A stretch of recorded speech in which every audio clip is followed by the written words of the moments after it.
রসুল আকরাম সাল্লাল্লাহু আলাইহি সাল্লাম বলেন, যাররা পরিমাণ ঈমান, বিন্দু পরিমাণ ঈমান, এতটুকু নিয়েও যদি কেউ মারা যায়, যাররা বাংলায় বলে বিন্দু, এটাকে আবার মুহাদ্দিসিনে কেরাম ব্যাখ্যা করেছেন এভাবে, একটা বালুর কণা 70 ভাগ যদি করা হয়, এই 70 ভাগের 1 ভাগে যতটুকু অংশ পড়বে ওইটুকুর নাম হলো যাররা। ওইটুকু ঈমান নিয়েও যদি কেউ মারা যায়, মৃত্যুবরণ করে, নবীজি বলেন আল্লাহ পাক রব্বুল আলামিন তাকে 11টি দুনিয়া সমতুল্য জান্নাতের মালিক বানিয়ে দিবেন। তাহলে চিন্তা করে দেখুন, একজন ঈমানদার কত ধনী, একজন ঈমানদার কত বড় সৌভাগ্যবান।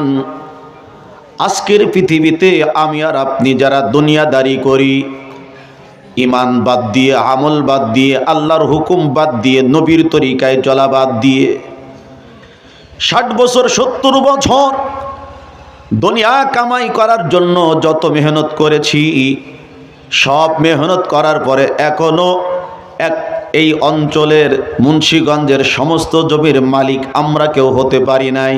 পারছি নাকি? মুন্সিগঞ্জের মধ্যে যতগুলো বিল্ডিং অট্টালিকা আছে, সবগুলোর মালিকানা কেউ হাসিল করতে পারি নাই। আরো লম্বা যে হায়াতের সময়টুকু বাকি আছে, এই হায়াতটুকু দিয়ে যদি 4 হাত পা দিয়ে সমানে দিনে রাতে 24 ঘন্টা দুনিয়া কামাই করা শুরু করে দেই, পুরা বাংলাদেশের জমিন আর ব্যাংকের টাকাগুলোর মালিক আমরা এককভাবে কেউ হতে পারবো না। কথা বলেন? কথার কথা যদি হয়েও যান, সারা বাংলাদেশ নয়, সারা পৃথিবীর মালিক আপনি হয়ে গেলেন, সারা পৃথিবীর জমিনের মালিক আপনি, সারা পৃথিবীর সম্পদের মালিক হয়ে গেলেন আপনি। এরপরে তো দোস্ত কথা রয়ে গেল, মরা তো লাগবেই, মৃত্যু থেকে পলায়ন করার কোনো সুযোগ আপনার আমার নাই। কথা বলেন না? যখন চোখটি বুঝবেন মারা যাবেন, মরণ হয়ে যাওয়ার সাথে সাথে আপনার আমার যত প্রপার্টি, ব্যাংক ব্যালেন্স, অট্টালিকা, টাকা পয়সা, জমি জমা, গাড়ি বাড়ি যা আছে, এর থেকে 1 কিঞ্চিত পরিমাণ বস্তুর মালিক তখন থেকে আমি আর আপনি থাকবো না। আমার আপনার ওয়ারিস যারা, তারা হয়ে যাবে এগুলোর মালিক। দুনিয়াতে যতই মেহনত করি, যতই কষ্ট করি, মৃত্যু পর্যন্ত বস্তুগুলোর মালিকানা আপনার আমার নামে থাকবে। মরার পরে এই বস্তুগুলোর মালিকানা আপনার আমার থাকবে না। তাহলে বোঝা গেল, দুনিয়ার জন্য যতই মেহনত আর কষ্ট করি, ফলাফল যা কিছুর মালিক হই, এর মালিকানা হলো ক্ষণস্থায়ী, স্বল্প সময়ের জন্য মালিকানা। বরং আমি যদি লম্বা করে বলি, এমনও মানুষ এই মুন্সিগঞ্জের মধ্যে থাকতে পারে, সারা জীবনের পরিশ্রমকে ব্যয় করে একটা সুন্দর বিল্ডিং করলো, ডুপ্লেক্স বাড়ি করলো, 1.5 কোটি 2 কোটি টাকা খরচ করে। স্বাভাবিক মুসলমান জুমার দিনে ইমাম সাহেব, খতিব সাহেব এবং মসজিদের মুসল্লিদেরকে নিয়ে নতুন ঘরে দোয়ার মাধ্যমে উদ্বোধন করে বসবাস শুরু করে। ঠিক না ভাই? আমার এলাকায় এমন, আপনাদের এলাকায়ও তো মনে হয় এমনই। ইমাম খতিব মুসল্লিদেরকে নিয়ে নতুন বাড়িতে উদ্বোধন করে বসবাস শুরু করে দেয়। এমন অনেক মানুষকে জীবনে পাওয়া গেছে, যারা সারা জীবনের পুঁজি সঞ্চয় করে, ব্যয় করে একটা বিল্ডিং নির্মাণ করেছে, বড় আশা করে ওখানে আরামের সাথে বসবাস করবে। কিন্তু দেখা গেল নতুন ঘরের উদ্বোধন হওয়ার আগে আল্লাহ তাকে পৃথিবীর জমিন থেকে আখিরাতের বাসিন্দা বানিয়ে দিয়েছেন। আছে না নাই? তাহলে এবার একটু চোখ বুজে দেখুন, সারা জীবনের মেহনতগুলোকে লোকটি বিল্ডিং এর মধ্যে ব্যয় করলো, 1 সেকেন্ডও সেখানে বসবাস করতে পারলো না, মাঝখান থেকে তার মরণ হয়ে গেল। তাহলে ফলাফল কি পাওয়া গেল? সারা জীবনের অর্থ ব্যয় করেও দুনিয়ার থেকে তেমন কোনো মজা আর আরাম, আয়েশ, শান্তি সে অর্জন করতে পারলো না। অথচ আমার নবী বলেন, যারা পরিমাণ ইমানে দৌলত নিয়ে যদি কেউ মারা যেতে পারো, আল্লাহ সুবহানাহু তাবারাকা ওয়া তাআলা 1 দুনিয়া নয়, 2 দুনিয়া নয়, 11টি দুনিয়াকে একসাথে একত্রিত করলে, জোড়া দিলে, জমা করলে যত বড় হয়, অত বিশাল একটা জান্নাতের মালিক আল্লাহ পাক তোমাকে বানিয়ে দিবেন। যেই জান্নাত থেকে কখনো তোমাকে বহিষ্কার করা হবে না, যেই জান্নাতের মালিকানা কখনো তোমার থেকে কেড়ে নেওয়া হবে না, জান্নাতের তোমার যে পাওয়ার, এখান থেকে কেউ তোমাকে ধাক্কা দিয়ে বের করতে পারবে না। ওরে গোলাম, জান্নাতের মধ্যে তোমাকে আল্লাহ যে জমিনগুলোর মালিকানা দান করবেন, 11টি দুনিয়ার সমতুল্য বিশাল সাম্রাজ্য তোমার। ওই সাম্রাজ্যের কত দাম তুমি কি জানো? নবীজি আমার হাদিসে পাকের মধ্যে ইরশাদ করেন, লা মাউজিউ সাউতি আহাদিকুম ফিল জান্নাহ খায়রুম মিনাদ দুনিয়া ওয়া মা ফিহা। জান্নাতের মধ্যে তোমাদের জন্য যেই জায়গা জমিনের বরাদ্দ দিয়ে দেওয়া হবে, ওই জায়গার মধ্যে একটি চাবুক রাখার জন্য যতটুকু জায়গার দরকার, অতটুকু জায়গা দুনিয়া আর দুনিয়ার মধ্যে যা কিছু আছে তার চাইতেও অনেক গুণে বেশি উত্তম।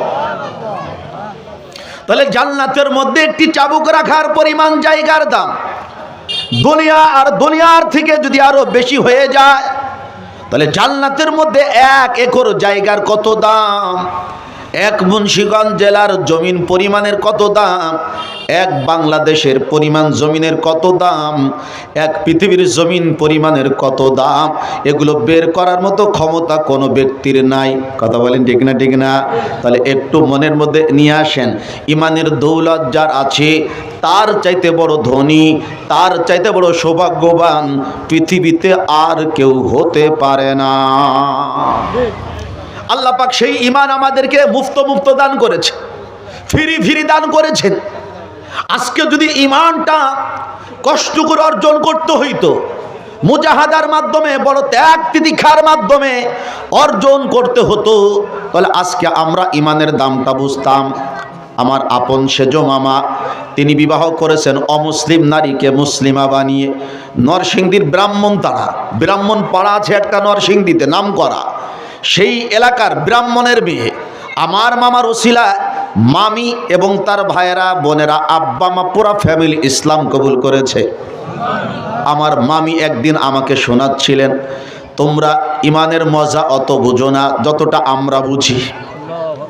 কারণ আমরা ছিলাম বেঈমান, আমরা ছিলাম মুশরিক, 3 বেলা 5 বেলা পূজা করতাম, কথা কন, দিন রাত রাম রাম বলতাম, কৃষ্ণ কৃষ্ণ করে বলতাম, রব চিনতাম না, আল্লাহ চিনতাম না, লা ইলাহা ইল্লাল্লাহ মুহাম্মাদুর রাসূলুল্লাহ এই কালিমার কদর আমাদের কাছে ছিল না। ইসলাম যখন চিনলাম আর ইসলাম যখন মানলাম, পুরা বংশের মানুষ আমাদেরকে তাদের সমাজ থেকে আলাদা করে দিল। মামলার পরে মামলা, হুমকির পরে হুমকি, এত কিছুর পরেও যখন বুঝলাম ইমানের চেয়ে মজার জিনিস, ইমানের চেয়ে স্বাদের জিনিস, ইমানের চেয়ে দামি জিনিস আর নাই। এখন যদি কোনো লুটেরা, কোনো ডাকাত, কোনো ছিনতাইকারী, কোনো রাহাজান যদি আমার থেকে এই দৌলত ছিনতাই করে নিতেই চায়, আমি আমার জীবন দিয়ে দিব, ইমানের দৌলত কখনো ছিনতাই হতে দিব না। আল্লাহু আকবার। এরা ইমানের মূল্য বুঝেছে। আর আমি তো মুসলমানের ঘরে পয়দা হওয়া মুসলমান, আমার আব্বা মুসলমানের জন্য আমি মুসলমান। ইসলাম কবুল করতে আমার কোনো কাঠখড়ি পোড়াতে হয় নাই, কথা বলেন না। আমার আব্বা মা মুসলমান, পরিবার মুসলমান, এজন্য আমি পেয়েছি ইসলাম। নামাজ পড়তে আমার তেমন কষ্ট হয় নাই। এই যে আমার শাগরেদ আপনাদের ইমাম খতিব মুফতি মুজাহিদুর রহমান, তার ছোট্ট ছেলে মাত্র 4 বছর বয়স, আমাকে পেশে আয়াতুল কুরসি শোনায়া দিল। এই আয়াতুল কুরসি সে শিখতে পারছে কেন? আব্বা মা দুজনে মুসলমান, এজন্য। কথা বলেন ঠিক না? ঠিক না? আল্লাহু আকবার কাবীরা। ছোট্ট বয়স থেকে সে দেখছে তার মা কোরআন পড়ে, তার আব্বা কোরআন পড়ে, তারা তাসবিহ তাহলিল জপে, তারা আল্লাহকে মহব্বতের সাথে সাজদা দেয়, রুকু দেয়। এগুলো দেখতে দেখতে দেখতে দেখতে আল্লাহ সম্পর্কে ঈমান চলে আসছে, অটোমেটিক সে মুসলমান হয়ে রয়ে গেছে। কথা বলেন ঠিক না? ঠিক না? আল্লাহ আমাদেরকে মুফত মাংনা ফ্রি ঈমান আর ইসলাম দান করেছেন। এজন্য আমাদের কাছে ঈমানের মূল্য নাই, ইসলামের মূল্য নাই। কিন্তু যারা ঈমান পেতে অনেক কষ্ট কষ্ট করেছে, ঘাম ঝরিয়েছে, রক্ত ঝরিয়েছে, তাদের ঈমান এত মজবুত ছিল, সারা পৃথিবী যদি একদিকে তাদের বিপক্ষে খেপেও যেত, তাদের বিরুদ্ধে অত্যাচারের স্টিম রুলার যদি চালনা করত, তারপরে তারা বলতো সব নিতে পারবা, ঈমান কেড়ে নিতে পারবা না। আল্লাহু আকবার। আল্লাহু আকবার। হযরত বিলাল রাদিয়াল্লাহু তাআলা কত দূরের মানুষ, দক্ষিণ আফ্রিকা মহাদেশের ছোট্ট একটা রাষ্ট্র ইথিওপিয়া বর্তমান যার নাম, এর আগে ছিল আবিসিনিয়া, তার পূর্বে ছিল হাবশা, ওখান থেকে গেছেন মক্কায়। ভাগ্যের চক্রে তাকে হতে হয়েছে গোলাম, সেও গোলাম, তার আব্বা গোলাম, দাদাও গোলাম, গোলাম ইবনু গোলাম, গোলামের নাতি, গোলামের ছেলে গোলাম, কে হাত বদল করে তাকে মক্কার মধ্যে উমাইয়া ইবনে খালদ, কাফেরদের বড় লিডার, জাহান্নামের খড়ি, এর হাতে বিক্রি করে দিয়েছে। বিলাল রাদিয়াল্লাহু তাআলা আনহু আমার নবী সাল্লাল্লাহু আলাইহি সাল্লাম সম্পর্কে মানুষের থেকে শুনেছেন, সরাসরি নবীর কথা শুনেছেন, নবীর সহবতে ফাঁকে ফাঁকে বসেছেন, নবীর চান্দিমা খচিত 14 তারিখের পূর্ণিমার চেয়েও উজ্জ্বল চেহারা মুবারক দেখেছেন। এক সময় তিনি নবীর কাছে কালিমা পড়ে মুসলমান হয়ে গেছেন। সুবহানাল্লাহ। ঈমান আনছেন, কালিমা পড়ছেন। খেয়াল করেন, সে তো মুমিনের ঘরে মুমিন না, সে তো অন্য রাষ্ট্র থেকে আসা মানুষ, অন্য মহাদেশ থেকে আসা মানুষ, যেখানে ঈমান আগে পৌঁছেনি, ইসলাম আগে পৌঁছেনি।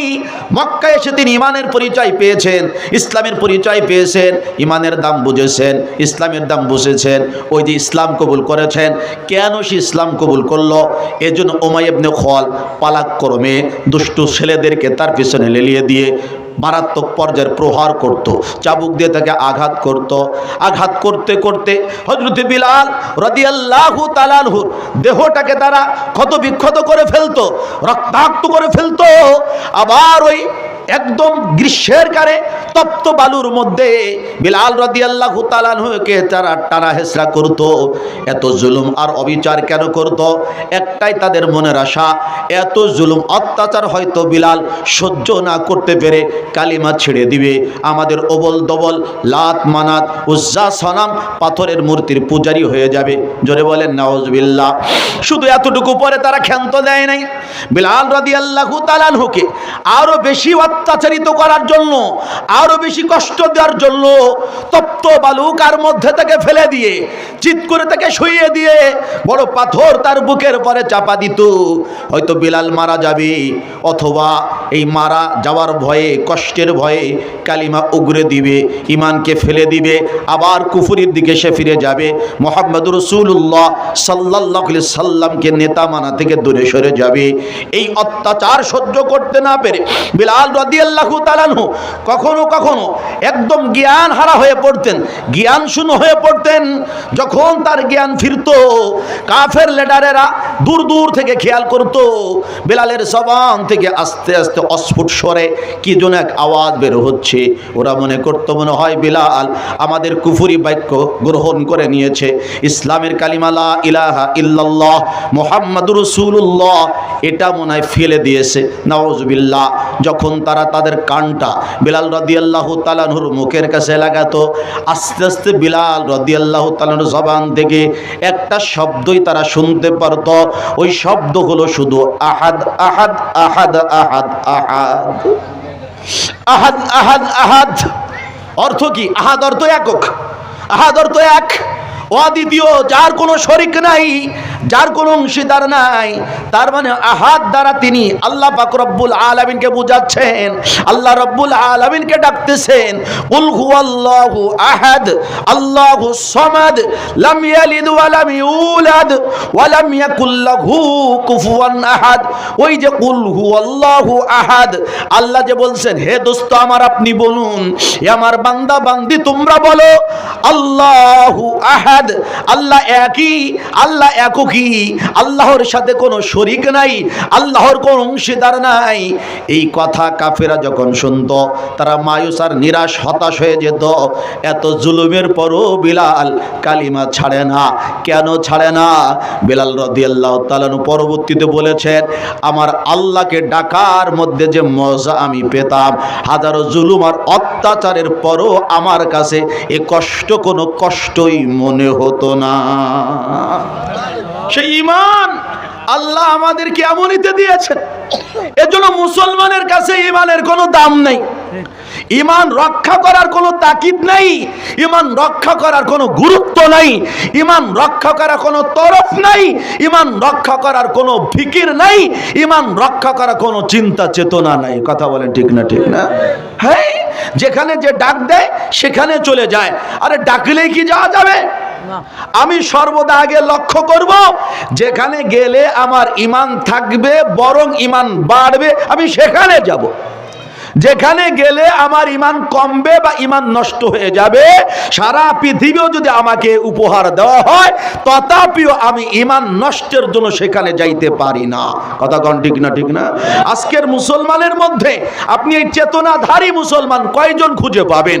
এই মাহফিলে আপনি আমি এসে যাচ্ছি, আবার আমাকে আপনাকে যদি কীর্তনের জন্য ডাকা হয়, হিন্দুদের পূজার জন্য ডাকা হয়, সেখানে আমরা লাভবাহিক বলে হাজির হয়ে যাব। কথা কোন ঠিক না? ঠিক। আপনাদের এলাকার সিস্টেম তো আমার জানা নাই, আমি ফরিদপুরের সন্তান, আমার এলাকার মানুষগুলোর আমি চিনি। একই লোক মাহফিলে আসে, ওই লোক আবার পূজায় যায়। কথা বলেন।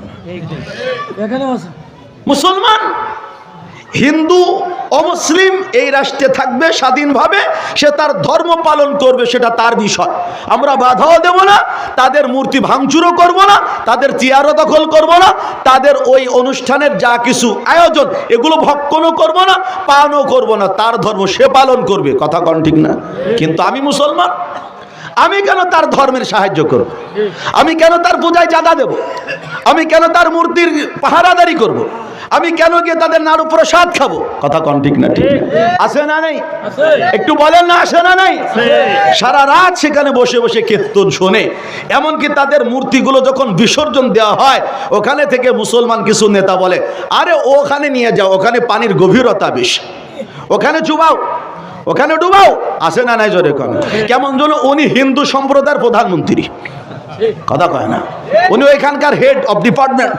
আছে না? নাই? তোমার জিন্দেগির উপরে তুমি মুসলমান, এতটুকু বলো না ইসলাম সত্য না হিন্দু ধর্ম সত্য? বলে ইসলাম সত্য। কথা কোন ঠিক না? ঠিক না? ইসলাম যদি সত্য হয়, ওই অমুসলমানের মাহফিল আসার দরকার ছিল।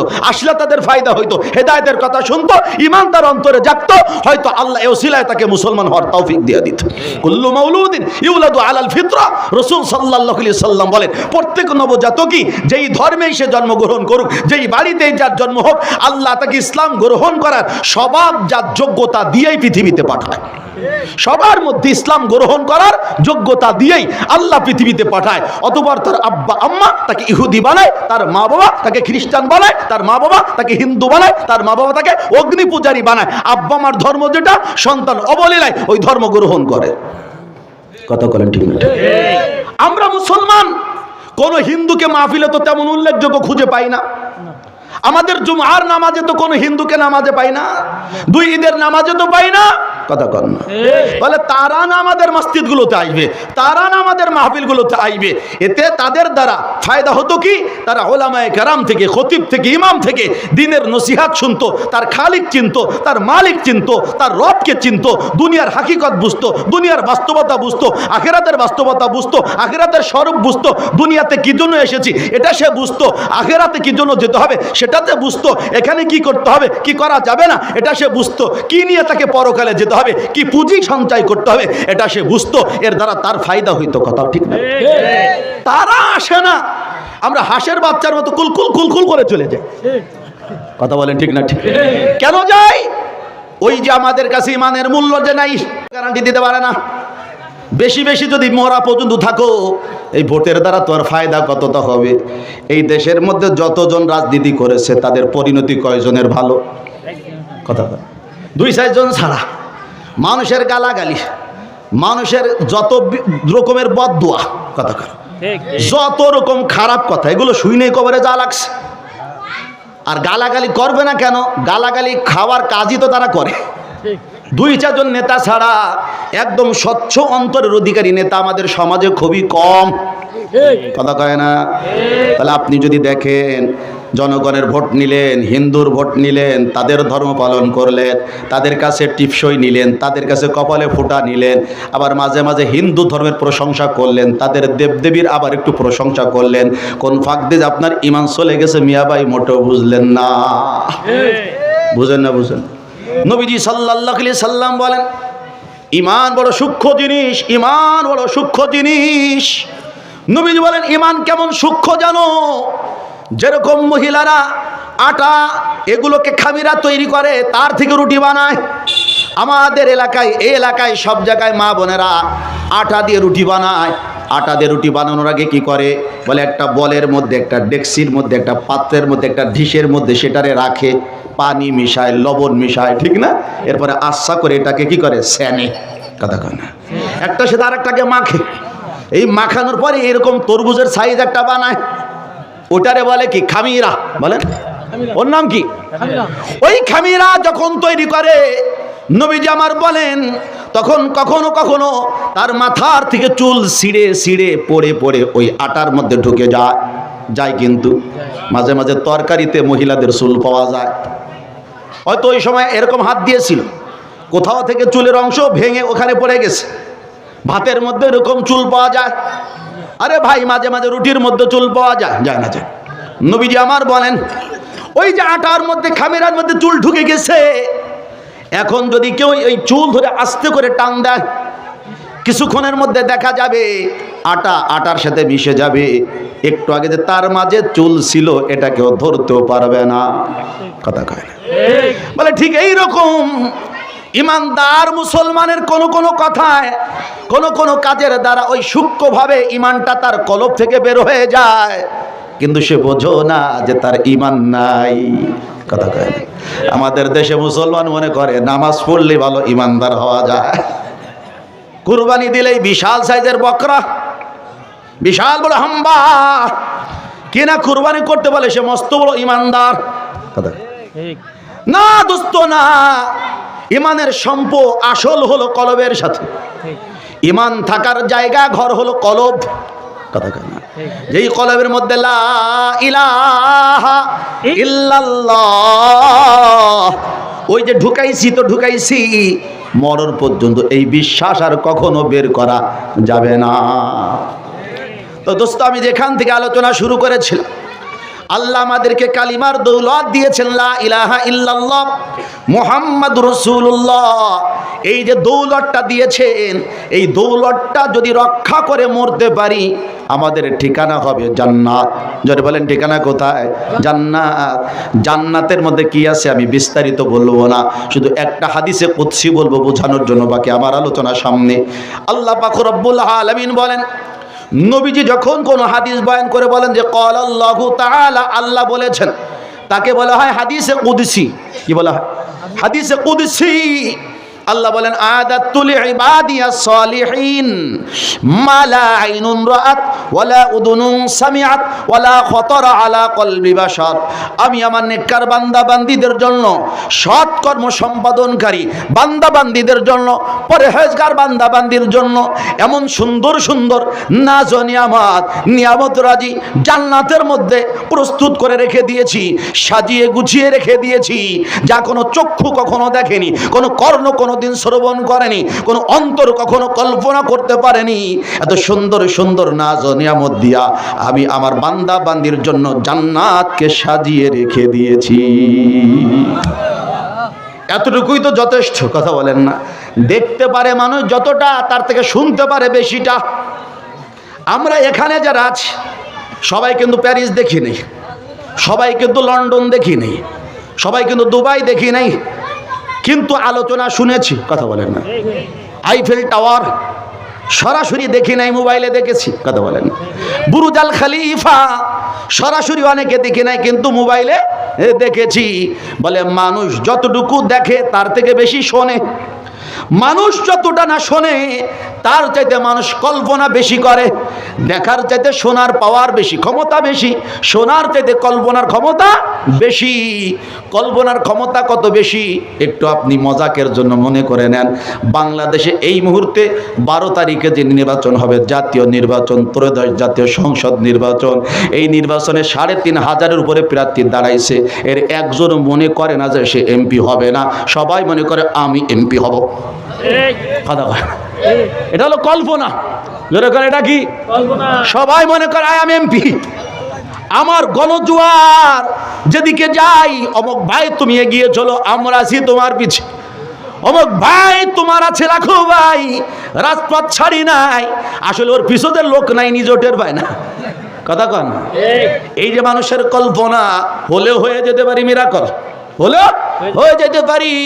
ওরা যোগাযোগ করবে, এক দলে 3 জন প্রার্থী, ওরা মারামারি করবে, এক দলের ভোট 3 জায়গায় ভাগ হবে, মাঝখানে ফুটটুস করে আমি উঠা যাবো। কথা কন, এই যে কল্পনা।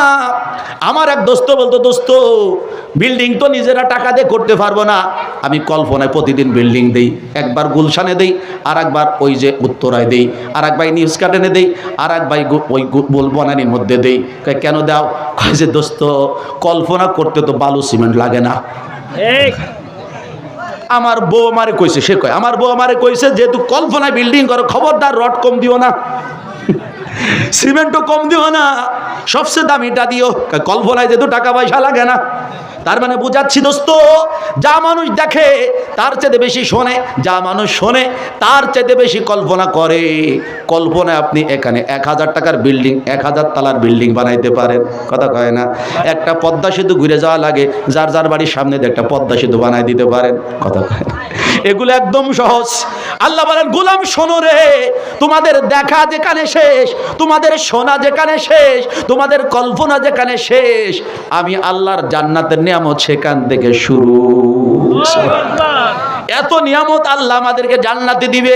এই জান্নাতের নিয়ামত পাবে কারা? বলে ঈমানদার যারা। বেঈমানদের জন্য আল্লাহর জান্নাত হারাম। বেঈমানদের জন্য আল্লাহর জান্নাত কি? হারাম। তাহলে জান্নাতে যাওয়ার জন্য লাগবে ঈমান। জোরে বলেন কি? ঈমান। তাহলে ঈমান আমরা পাইছি কিনা একটু জোরে বলেন? পাইছি। এখন আমাদের কাজ কি? এই ঈমানটা ধরে রাখা, ঈমানটা ধরে রাখা, আর এই ঈমান নিয়ে মৃত্যুবরণ করা। এখনকার জমানার যুবক যারা, মধ্যবয়সী যারা, এরা এই দোয়া আমাদের কাছে তেমন চায় না। কিন্তু বয়স্ক মুরব্বী যারা, তাদের অধিকাংশর মাহফিলের সাথে যখন দেখা হয়, বয়ানের শেষে অথবা আগে পরে, তখন বলে হুজুর একটা মাত্র দোয়া চাই, আর কোনো দোয়া চাই না। দোয়া হলো এইটা, আল্লাহ যেন ঈমানের সাথে মরণ দেয়। এই দোয়া মুরব্বীরা চায়, কারণ তারা ঈমানের দাম বুঝছে। কথা ঠিক না?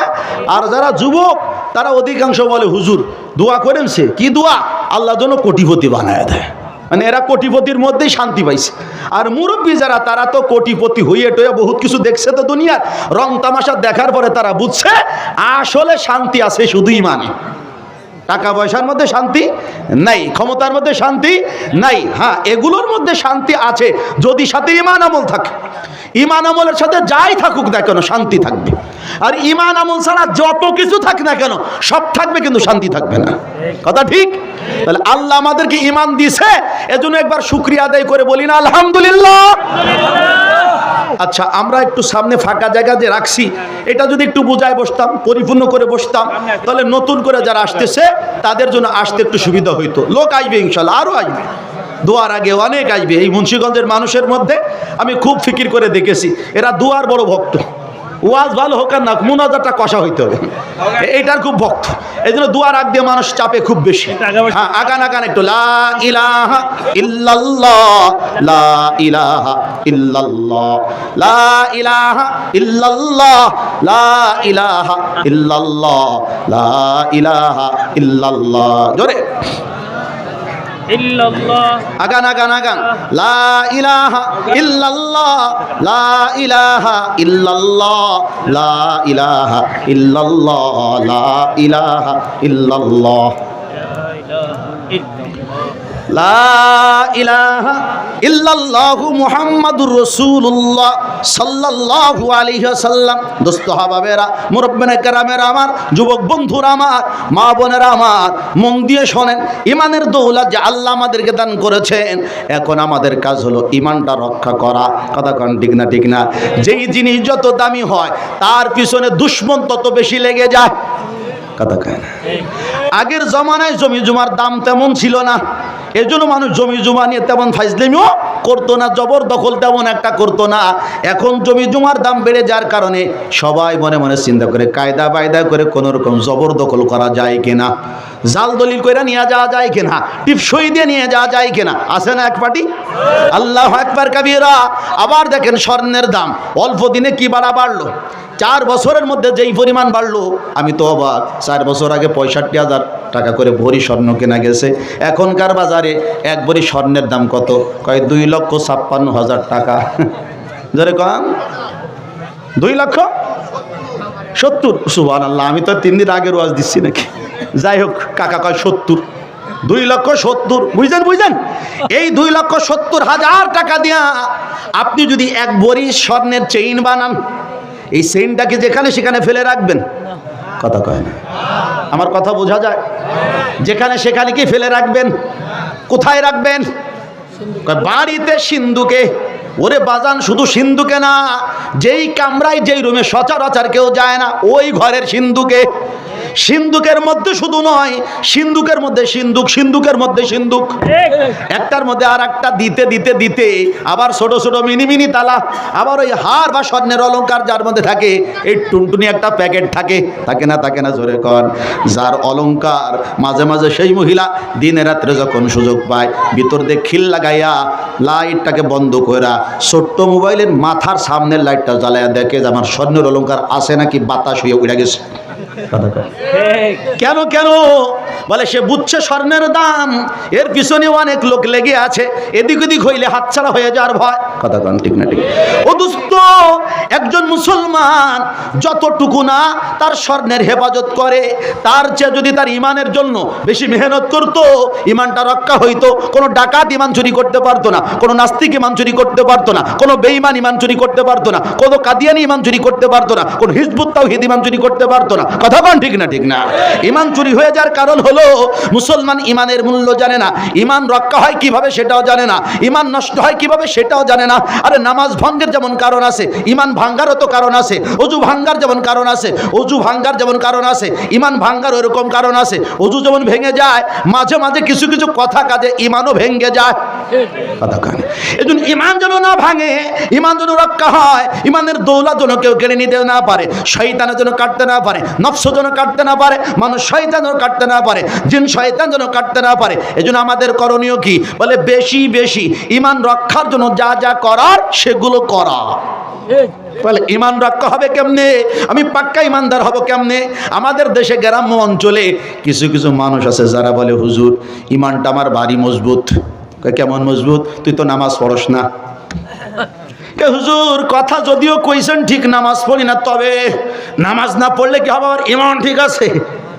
এরকম লোক 2-4টা আপনাদের দেশে আছে না নাই? ও, তাহলে সারা দেশ এক রেট, এক দেশ এক রেট। আমাদের দেশের কিছু লোক বলে নামাজ না পড়লে কি হয়, ইমান ঠিক আছে। এখন তার কথাটা ঠিক আছে কিনা আমরা কোরআন থেকে জানি, হাদিস থেকে জানি। কথা কয় না, কারণ সে একজন ব্যক্তি, সে একটা কথা বলছে, আমিও যদি একটা বলি, সে বলতে পারে তোমার কথা হইলে তো আমারটাও হবে, তোমারটা টিকলে আমারটাও টিকবে। আমরা বলবো যে না, তোমার আমার কথার দরকার নেই। আল্লাহ যদি বলে যে তোমার ইমান ঠিক আছে তো ঠিক আছে, আর আল্লাহ যদি বলে তোর ইমান ঠিক নাই, ওইটাই ঠিক কথা। আল্লাহ যা বলে ওইটাই ফুল ফাইনাল কথা, ঠিক না? ঠিক। আল্লাহ কি বলেন শোনো, ইন্নামাল মুমিনুনা আল্লাযীনা ইযা যুকিরাল্লাহ ওয়াজিলাত কুলুবুহুম ওয়া ইযা তুলিয়াত আলাইহিম আয়াতুহু যাদাতহুম ঈমানা ওয়া আলা রাব্বিহিম ইয়াতাওয়াক্কালুন আল্লাযীনা ইউকিমুনাস সালাহ ওয়া মিম্মা রাযাকনাহুম ইউনফিকুন উলাইকা হুমুল মুমিনুনা হাক্কা।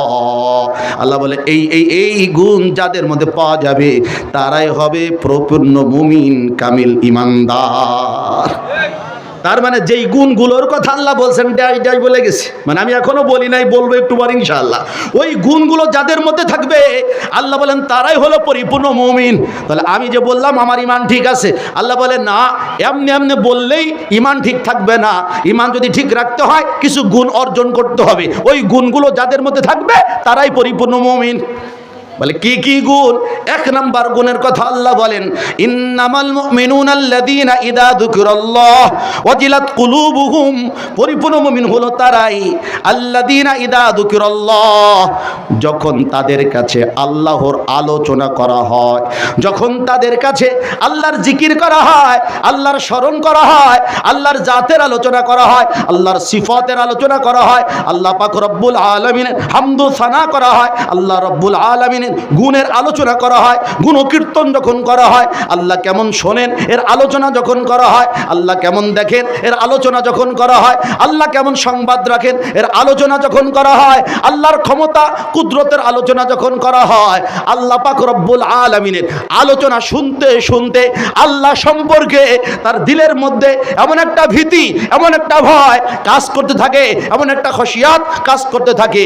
অজিদাত কুলুবুহুম, আল্লাহ বলে এখন তার অন্তর থরথর করে কাঁপতে থাকে। আমার আলোচনা শোনার পরে যার অন্তর থরথর করে কাঁপবে, আল্লাহ বলে তারাই হলো প্রকৃত মুমিন হওয়ার 1 নম্বর গুণের অধিকারী।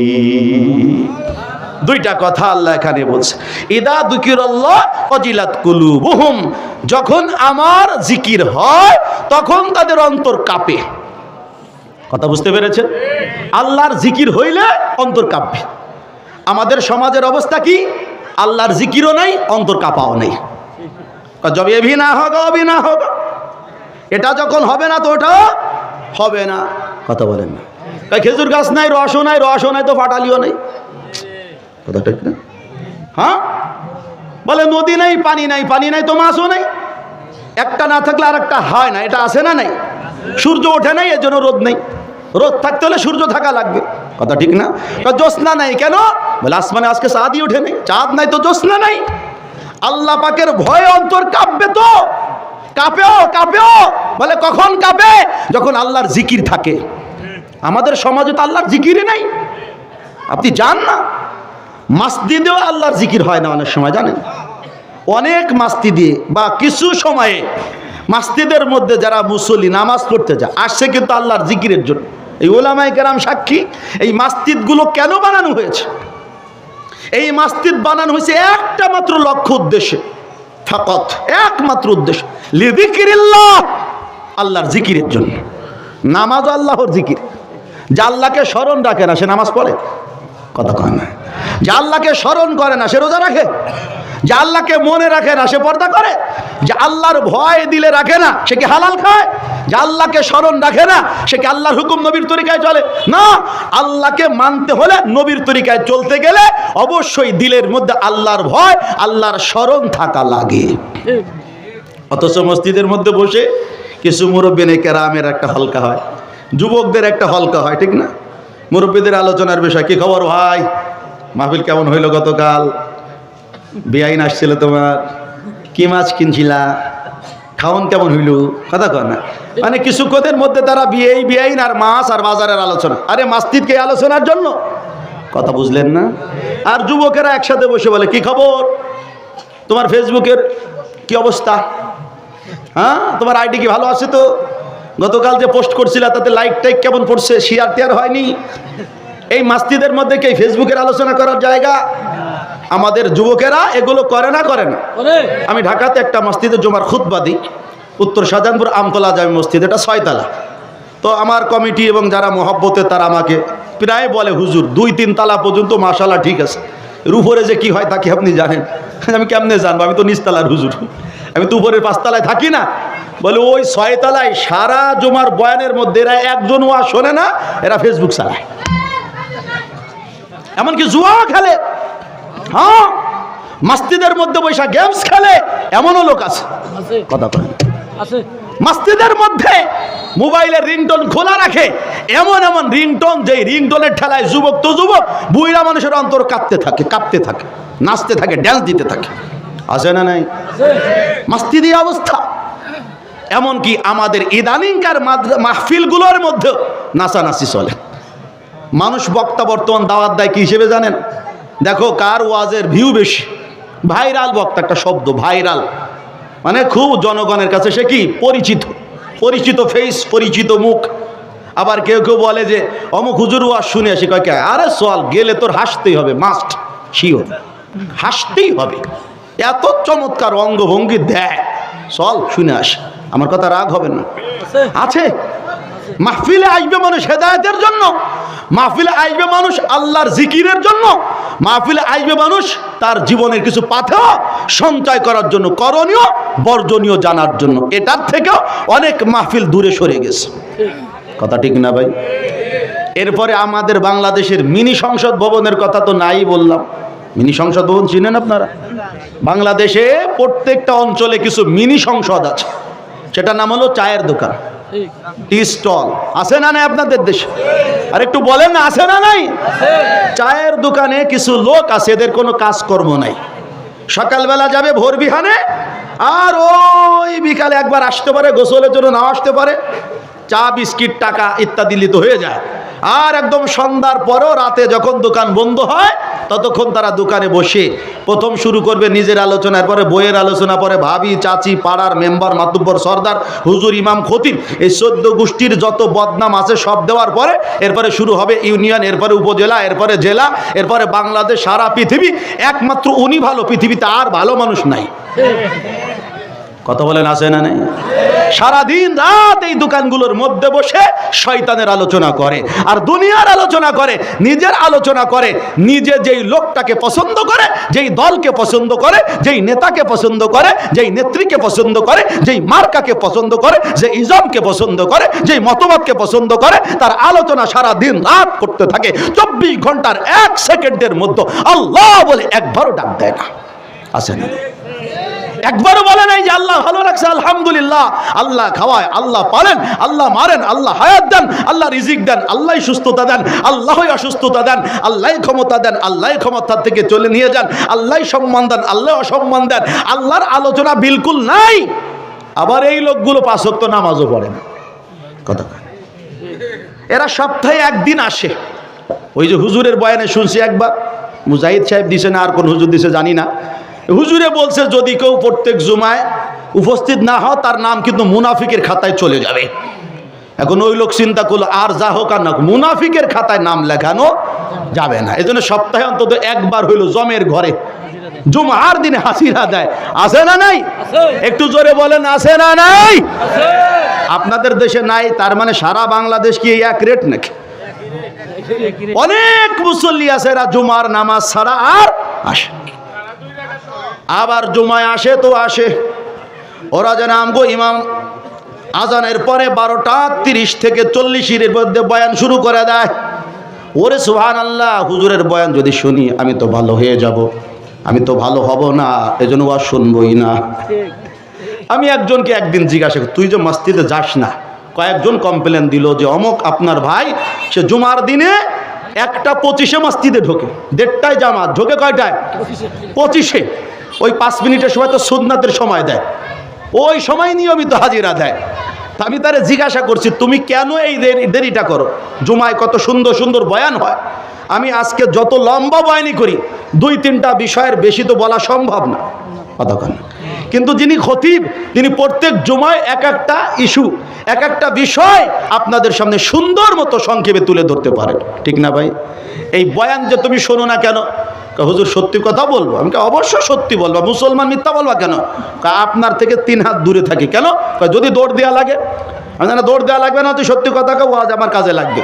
তো বলে ভাই আমি জানি এই হুজুরের ওয়াজে এত পাওয়ার, মানে সেই যে মসজিদে নামাজ পড়ে ওনার বয়ান যে নিয়মিত শোনে সে হিদায়ত পায়, সে নামাজি হয়ে যায়। আর আমি আপাতত নামাজি হওয়ার ইচ্ছা রাখি না। কথা বুঝছেন? আপাতত আমার হেদায়েতের আশা নাই, কারণ হুজুর যা বলে এ বললেই তো দাড়ি রাখা লাগবে, এ শুনলেই তো আমার বিড়ি সিগারেট ছাড়া লাগবে, এ বললে যা বলে এগুলো মানলে তো সুদ ঘুষ ছাড়া লাগবে। আমি আপাতত ভালো আর আশা রাখি না, এই জন্য সত্যি কথা ওয়াজে যাই না। জুমা আসো কেন? কয় মুনাফিক হয়ে মরতে চাই না। রাগ হইলেন আমার কথা? আছে না নাই? তো দোস্ত এবার ফিকির করেন, যেই মুসলমান জুমার দিনের বয়ানে যায় না, তাবলিগের মেজাজ রাখে না, আল্লাহওয়ালাদের সাথে সম্পর্ক রাখে না, পীর বুজুর্গদের সাথে বাইআতের সম্পর্ক রাখে না, তাফসীর মাহফিলগুলোর মধ্যে যায় না, ওয়াজ মাহফিলগুলোর মধ্যে যায় না, ইসলামী বই পুস্তক পড়ে না, ঘরের মধ্যে তালিম চালু করে না, ইসলামী বই পুস্তক নিজেও কেনে না, সিরাতের আলোচনা শোনে না, এরকম ব্যক্তির পুরা জিন্দেগি চলে গেল জিকিরি ছাড়া, জিকিরি ছাড়া। আল্লাহ বলে না, আমার প্রকৃত গোলাম যদি হতে হয় আমার জিকির করতে হবে, আমার জিকির শুনতে হবে। এগুলো যখন বলবে আর শুনবে তখন তোমার অন্তর আমি আল্লাহর ভয়ে থরথর করে কাঁপতে থাকবে। ওই অন্তর যখন প্রকম্পিত হবে তখন তোমার ইমানদার হওয়ার 1 নাম্বার গুণটা অর্জন হয়ে যাবে। তাহলে আমাদের সবচেয়ে বেশি কাজ বেশি বেশি জিকির করা, বেশি বেশি জিকির মানে সুবহানাল্লাহ, আলহামদুলিল্লাহ, লা ইলাহা ইল্লাল্লাহ, আল্লাহু আকবার, এইটুকু শুধু না। জিকির শব্দ বললে মানুষ এইগুলোই বোঝে, আল্লাহ আল্লাহ আল্লাহ, এইটারে শুধু জিকির মনে করে। না না না, শুধু এইটা জিকির না, কথার দ্বারা জিকির হয়, কাদের দ্বারা জিকির হয়, এমনকি নিঃশব্দে জিকির করা যায়। সুবহানাল্লাহ বলেন না। নামাজ পড়া জিকির, বলে নামাজ পড়া জিকির, রোজা রাখা জিকির, যাকাত দেওয়া জিকির, হজ করা জিকির, আমানত রক্ষা করা জিকির, সত্য কথা বলা জিকির, সত্য সাক্ষী দেওয়া জিকির, আব্বা আমার খেদমত করা জিকির, আমরা যে সুবহানাল্লাহ ইত্যাদি পড়ি এগুলো জিকির। এমনকি আমি যদি মনে মনে আখিরাতের গবেষণা করি, মুরাকাবা করি, আখিরাত নিয়ে ভাবি, অতীত জিন্দেগিতে কি কি করেছি ওগুলো যদি কল্পনার মধ্যে আনি, তওবা ইস্তেগফার করি, বলে সব হলো জিকির। সুবহানাল্লাহ। তাহলে কথাও জিকির, কাজও জিকির, চিন্তা গবেষণা জিকির, ভাবনাগুলো জিকির। জিকির হয় দিল দিয়া, জিকির হয় জবান দিয়া, জিকির হয় দিমাগ দিয়া, অঙ্গ প্রত্যঙ্গ দিয়া। আল্লাহ বলে যখন তোমরা আমার জিকির করবা তখন তোমাদের অন্তরগুলো আমার ভয়ে প্রকম্পিত হয়ে যাবে। দোস্ত এবার বলেন তো, যদি আল্লাহর ভয়ে অন্তরটা প্রকম্পিত হয়ে যায়, ওই মানুষটার দ্বারা কি পাপের কাজ করা সম্ভব? বলেন সম্ভব? বলে সম্ভবই না। একান্ত যদি শয়তানের ধোঁকায়, নফসের ওয়াসওয়াসায় পড়ে মানুষ শয়তান জিন শয়তানের ধাক্কা খেয়ে অন্যায় করেই ফেলে, গুনাহ যদি তার দ্বারা হয়ে যায়, সাথে সাথে তওবা করবে, সাথে সাথে ইস্তেগফার করবে। এটা হলো আল্লাহর ভয়ের লাভ। গুনাহ হয় না, হয়ে গেলে তওবা ছাড়া থাকা যায় না। গুনাহ করব না, এটা হলো আমাদের প্রথম প্রতিজ্ঞা। একান্ত যদি গুনাহ হয়ে যায়, সাথে সাথে করব তওবা। এটা হবে তখন আল্লাহর ভয় অন্তরের মধ্যে আসবে। যখন বোঝানোর জন্য বলা, এখানে আমরা মাহফিলের মধ্যে আছি, আমি কি বলছি আপনারা দেখতেছেন, শুনতেছেন, আমার অঙ্গভঙ্গি খেয়াল করতেছেন, আমার মাথা থেকে পা পর্যন্ত যতটুকু আপনারা দেখতে পারেন এগুলো দেখছেন। এখানে 2-4 ঘন্টা বয়ান করার মধ্যে আল্লাহর ভয়ে থাকা এটা কঠিন কোনো ব্যাপার না, একদম সহজ ব্যাপার, ঠিক না? কিন্তু এই মানুষগুলো যখন যার যার এলাকায় চলে যাব, আমি যখন একান্ত আমার ঘরে ঢুকে যাব, আমার কামরার মধ্যে যখন ঢুকে যাব, তখন আমি আল্লাহর ভয় না রাখলে অন্যায় থেকে বাঁচতে পারবো না। এই ভাই, যখন আমরা কামরার মধ্যে ঢুকে যাব, তখন আল্লাহর ভয় না থাকলে আমাদের দ্বারা পাপ থেকে বাঁচা সম্ভব না। কারণ তখন আমার দিলের মধ্যে কি আসবে?